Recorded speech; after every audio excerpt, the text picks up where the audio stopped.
मुख्यमंत्री देवेंद्र फडणवीस यांच्या हस्ते आज नमो शेतकरी महासन्मान निधी योजनेअंतर्गत पात्र लाभार्थ्यांना आता वितरित करण्यात आला। या योजनेअंतर्गत 91,65,156 शेतकऱ्यांच्या खात्यात हा लाभ वर्ग करण्यात आल्याची माहिती मुख्यमंत्री फडणवीस यांनी दिली। या शेतकऱ्यांच्या खात्यामध्ये 1800 शेतकऱ्यांचा लाभ होणार असून त्यासाठी एकूण 1,892 कोटी रुपये निधी जमा करण्यात आल्याचं त्यांनी सांगितलं। तर अखेर शेतकरी मित्रांनो, महाराष्ट्र राज्यातील शेतकऱ्यांची प्रतीक्षा संपलेली आहे, कारण आता आनंदाची बातमी महाराष्ट्र राज्यातील शेतकऱ्यांसाठी आलेली आहे। म्हणजेच नमो शेतकरी योजनेची जी रक्कम आहे ती महाराष्ट्र राज्यातील शेतकऱ्यांच्या खात्यामध्ये आता एकत्रितपणे जमा करण्यात येणार आहे। पण शेतकरी मित्रांनो, काही शेतकरी अपात्र देखील झालेली आहेत, म्हणजेच आता त्यांना हप्ता मिळणार नाही। आणि शेतकरी मित्रांनो, तारखेबाबत देखील अपडेट आलेली आहे। सर्व अपडेट आता आपण एकाच व्हिडिओमध्ये जाणून घेणार आहोत। त्याकरिता व्हिडिओला शेवटपर्यंत पाहत चला, कुठेही स्किप करू नका। आणि चॅनलवरती नवीन असाल तर चॅनलला सबस्क्राईब करा, कारण तुमच्या फायद्याच्या बातम्या आपल्या चॅनलवरती सर्वात आधी पाहायला मिळतात। तर शेतकरी मित्रांनो, नमोचा 8 हप्ता शेतकऱ्यांच्या खात्यावर जमा करण्यात येणार आहे। नमो शेतकरी महासन्मान निधी योजनेतून वगळण्यात आलेल्या शेतकऱ्यांच्या संख्येबद्दल आणि हप्ता जमा होणाऱ्या तारखेबद्दल महत्त्वाची अपडेट समोर आली आहे। कृषी विभागाकडून सांगण्यात येत आहे की निकषांमुळे योजनेच्या लाभार्थ्यांची संख्या घटत आहे। म्हणजेच PM किसानचा 20 हप्ता महाराष्ट्र राज्यातील 96 लाख शेतकऱ्यांच्या खात्यावरती जमा झाला होता, मात्र 21 हप्ता 92 ते 93 लाख शेतकऱ्यांच्या खात्यावरती जमा झाला आहे। म्हणूनच ही संख्या नमो शेतकरी योजनेबाबत ही आपल्याला पाहायला मिळत आहे। म्हणजेच 90,41,000 शेतकऱ्यांच्याच खात्यावरती आता नमो शेतकरी महासन्मान निधी योजनेचा 8 हप्ता जमा करण्यात येणार आहे।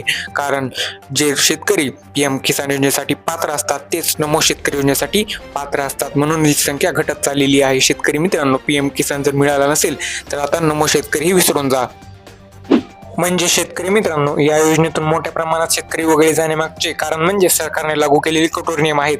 वगळल्यांमध्ये मृत लाभार्थी सुमारे 28,000 आहेत आणि दुहेरी लाभार्थी 35,000 यांचा समावेश होत आहे। या व्यतिरिक्त कुटुंब मधील रेशन कार्डावर फक्त एकाच व्यक्तीला लाभ दिला जाणार आहे। म्हणजे कुटुंबातील अनेक व्यक्ती जे लाभ घेत होते तो आता बंद करण्यात येणार आहे आणि फक्त एकाच व्यक्तीला लाभ मिळणार आहे।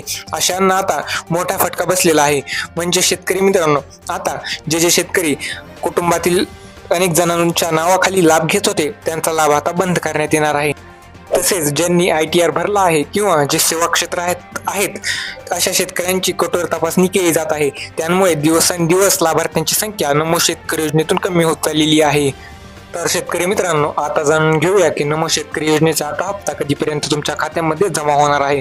तर शेतकरी मित्रांनो, नमो शेतकरी महासन्मान निधी योजनेच्या हप्ते वितरणाच्या प्रक्रियेला काही टप्प्यांचा समावेश असतो। सध्या ही हिवाळी अधिवेशन 8 डिसेंबर ते 19 डिसेंबर या कालावधीत असणार आहे। या अधिवेशनादरम्यान हप्ता वितरणाची पुरवणी मागणी सादर करणे आवश्यक असते। म्हणजे हप्ता वितरणाची मागणी आता 8 ते 19 डिसेंबर पर्यंत सरकारपर्यंत पोहोचणार आहे। पुरवणी मागणी सादर झाल्यानंतर पुढील आवश्यक टप्पा म्हणजे राज्यपालांकडून या हप्त्याच्या वितरणाची मंजुरी मिळवणे। ही मंजुरी मिळाल्यानंतरच पात्र लाभार्थ्यांसाठी किती निधीची आवश्यकता आहे यासंबंधीचा सविस्तर उल्लेख असलेला एक विशिष्ट GR राज्य सरकारकडून काढला जातो। म्हणजे GR काढल्यानंतर राज्यातील सर्व शेतकऱ्यांच्या खात्यामध्ये रक्कम जमा होण्यास सुरुवात होते। पुन्हा प्रशासकीय प्रक्रियेनुसार पुरवणी मागणी साधारणपणे 10 डिसेंबर ते 12 डिसेंबर या कालावधीत सादर होण्याची शक्यता आहे आणि त्यानंतर तातडीने पुढील कार्यवाही केली जाईल। हे सर्व टप्पे विचारात घेता नमो शेतकरी महासन्मान निधी योजनेचा 8 हप्ता 20 डिसेंबरच्या पूर्वी कधीही शेतकऱ्यांच्या बँक खात्यामध्ये जमा होण्याची शक्यता आहे। म्हणजे शेतकरी मित्रांनो, महाराष्ट्र राज्यातील शेतकऱ्यांना आता कसलीच काळजी करायची गरज नाही, कारण की 20 डिसेंबर पर्यंत महाराष्ट्र राज्यातील सर्व शेतकऱ्यांच्या खात्यामध्ये रक्कम जमा होण्यास सुरुवात होणार आहे। शेतकरी मित्रांनो, कसलीही काळजी करू नका, कारण डायरेक्ट तुमच्या बँक खात्यामध्ये ही रक्कम जमा होणार आहे। त्यामुळे शेतकरी मित्रांनो, पैसे आज किंवा उद्या येणार असल्याच्या अफवांवर विश्वास ठेवू नका, कारण ह्या हप्त्यासाठी अद्याप मंजुरी मिळालेली नाही, GR आलेला नाही। अधिकृत माहितीनुसार 20 डिसेंबर पूर्वी हा हप्ता वितरित होणार आहे अशी अपेक्षा आहे।